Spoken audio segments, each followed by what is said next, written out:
साथियों जरा सोचिए, हजारों साल पहले जब हमारे पूर्वजों के पास न तो आधुनिक विज्ञान था और न ही उन्नत उपकरण थे, तब उन्होंने सूर्य ग्रहण को किस तरह महसूस किया होगा। जरा कल्पना कीजिए, एक चमकते दिन में बीच अचानक अंधेरा छा जाए, सूरज कहीं गायब हो जाए, और उस दौर में यह कितना रहस्यमय और चमत्कारी लगता होगा। शायद वे लोग इसे ईश्वर का कोई संदेश मानते हो या फिर देवताओं और असुरों के बीच किसी महायुद्ध का संकेत। साथियों जो भी हो, वह क्षण उनके लिए या तो डर या फिर आश्चर्य का अनोखा संगम रहा होगा। साथियों आज हमें ऋग्वेद में दुनिया का सबसे पुराना सूर्य ग्रहण का जिक्र देखने को मिलता है और यह माया सभ्यता से भी पुराना है। दोस्तों वेदों का काल तय करना हमेशा से ही एक चुनौती रहा है। कोई भी स्पष्ट रूप से यह नहीं कह सकता कि ऋग्वेद या वेद कब के रचे गए हैं। आमतौर पर यह अवधारणा है कि वेद 1500 ईसा पूर्व या उसके बाद की रचना है, लेकिन अगर हम ऋग्वेद में दिए गए कुछ खगोलीय संदर्भों को ध्यान से देखें तो हमें ऐसे कई प्रमाण मिलते हैं जो इसे 1500 ईसा पूर्व से भी कहीं और अधिक पुराना मानने पर मजबूर कर देते हैं। साथियों इसे एक उदाहरण के द्वारा समझते हैं, वो भी ऋग्वेद के द्वारा ही लिया गया उदाहरण है। ऋग्वेद में उस समय का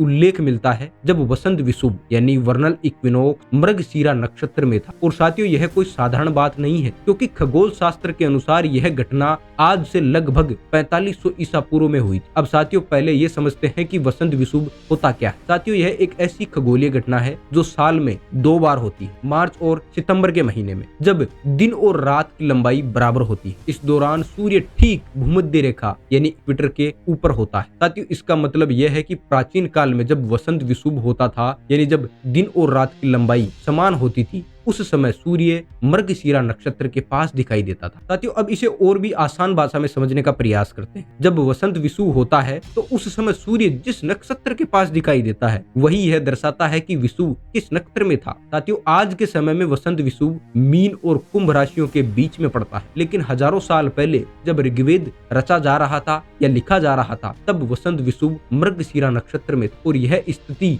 लगभग 4500 ईसा पूर्व में रही होगी। साथियों खगोलीय विज्ञान में एक महत्वपूर्ण अवधारणा होती है एक्सियल प्रेसेशन यानी पृथ्वी की घूर्णन धुरी का परिवर्तन। साथियों इसी वजह से हर 2000 से 2500 सालों में वसंत विषुव का स्थान बदल जाता है, वह अपने स्थान से दूसरी जगह शिफ्ट हो जाता है। इसका सीधा मतलब यह हुआ कि अगर ऋग्वेद में वसंत विषुव को मृगशिरा नक्षत्र में बताया गया है तो यह हमें कम से कम 4500 ईसा पूर्व तक पीछे लेकर जाता है। साथियों इसके अलावा ऋग्वेद में एक और खगोलीय संदर्भ मिलता है जहाँ वसंत विषुव को कृत्तिका नक्षत्र से जोड़ा गया है और यह घटना लगभग 2230 ईसा पूर्व में हुई थी। साथियों अगर हम इन खगोलीय संदर्भों को देखें तो यह साफ हो जाता है कि ऋग्वेद केवल 1500 ईसा पूर्व का ग्रंथ नहीं होता, बल्कि इसमें मौजूद जानकारियां हमें 4500 ईसा पूर्व या उससे भी पहले तक लेकर जाती है। साथियों ऋग्वेद के 5वें मंडल के 40वें सूक्त में विशेष रूप से 5 से 9 तक के मंत्रों में सूर्य ग्रहण एक टोटल सोलर इक्लिप्स की खगोलीय घटना का जिक्र किया गया है। इन मंत्रों को अगर हम ठीक से समझे तो हमें यह साफ समझ में आता है कि यहाँ पर पूर्ण सूर्य ग्रहण की बात की गई है,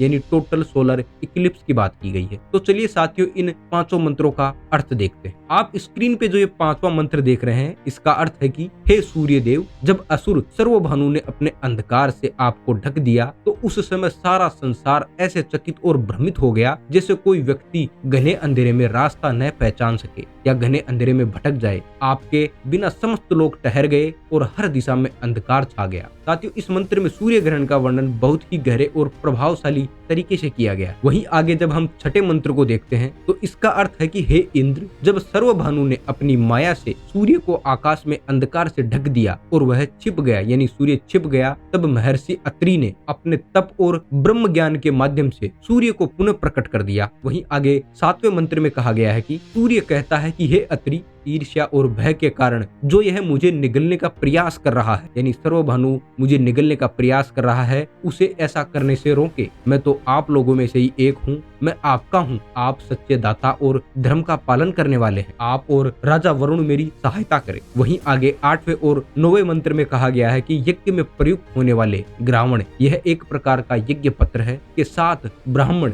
यानी ज्ञानी ऋषि उपासना में संलग्न होते हैं और स्तुति के द्वारा देवताओं को प्रसन्न करते हैं। महर्षि अत्रि ने सूर्य के दिव्य चक्षु यानी प्रकाश को पुनः स्थापित किया और सर्वभानु की माया को नष्ट कर दिया। सर्वभानु असुर ने जिस सूर्य को अपने अंधकार से ढक दिया था उसे ऋषि अत्रि और उनके वंशजों ने पुनः खोज दिया और प्रकट कर दिया, जबकि अन्य लोग ऐसा करने में असमर्थ रहे। साथियों, इस प्रकार हमने इस सूक्त के 5 से लेकर 9 मंत्रों में देखा कि कैसे कविताओं के रूप में एक सूर्य ग्रहण की घटना का वर्णन किया गया है। साथियों, ऋग्वेद के अलावा यह सूर्य ग्रहण हमें सांख्यायन ब्राह्मण, जो ऋग्वेद का ही ब्राह्मण ग्रंथ, उसके 24वें अध्याय के 3रे मंत्र और तांडच्य ब्राह्मण, जो सामवेद का प्रमुख ब्राह्मण ग्रंथ है, उसके 4th अध्याय के 5वें खंड के 2रे मंत्र और 6ठे खंड के 13वें मंत्र में भी देखने को मिलता है। आइए देखते हैं कि इन मंत्रों में क्या कहा गया है। आप जो स्क्रीन पे मंत्र देख रहे हैं, ये सांख्यायन ब्राह्मण का मंत्र है। इसमें कहा गया है कि सर्वभानु जो एक असुर था, उसने सूर्य को अंधकार से ढक दिया। महर्षि अत्रि और उनके वंशजों ने इस अंधकार को हटाने का प्रयास किया। उन्होंने सप्तदश स्तोत्रम यज्ञ को 3 दिनों तक विषु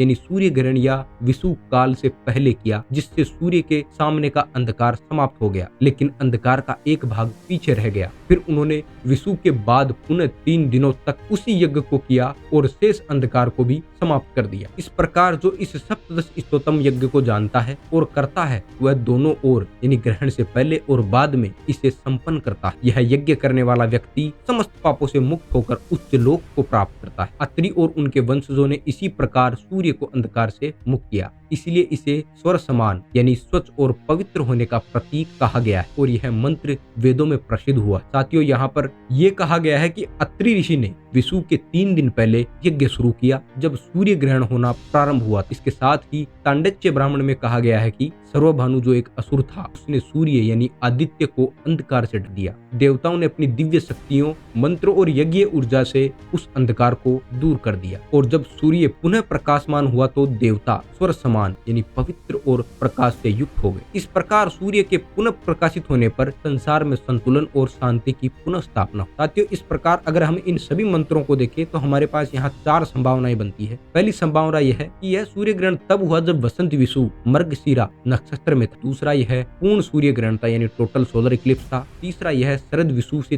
3 दिन पहले हुआ था, जो कि ऋग्वेद के ब्राह्मण ग्रंथ में बताया गया है। और चौथा यह पूर्ण था जहां भी ऋग्वेदीय लोग उस समय रह रहे थे, यानी ऋग्वेदीय लोगों ने सूर्य ग्रहण को देखा था। और साथियों, जब इस घटना को आधुनिक खगोल शास्त्र और कंप्यूटर सिमुलेशन के माध्यम से देखा गया तो 2 तिथियां सामने आई। पहली तिथि 22 अक्टूबर 4202 ईसा पूर्व और दूसरी तिथि निकल कर आई 9 अक्टूबर 3811 ईसा पूर्व। साथियों, ये तिथियां दर्शाती है कि वैदिक ऋषियों ने हजारों साल पहले ही सूर्य ग्रहण की सटीक गणना कर ली थी और यह दिखाता है कि हमारे वेद केवल आधुनिक ग्रंथ नहीं बल्कि खगोलीय ज्ञान का खजाना भी है। साथियों, इस प्रकार हमारी वैदिक सभ्यता कम से कम 6000 साल पुरानी या फिर इससे भी कई अधिक पुरानी हो सकती है, क्योंकि लगभग 25,800 वर्षों में पुनः पृथ्वी की धुरी यानी एक्सिस पुनः अपनी प्रारंभिक स्थिति में लौट आती है और नक्षत्रों की वही स्थिति वापस बन सकती है। साथियों, अगर आपको हमारा वीडियो पसंद आया हो तो चैनल को सब्सक्राइब कीजिए। धन्यवाद। हरे कृष्ण।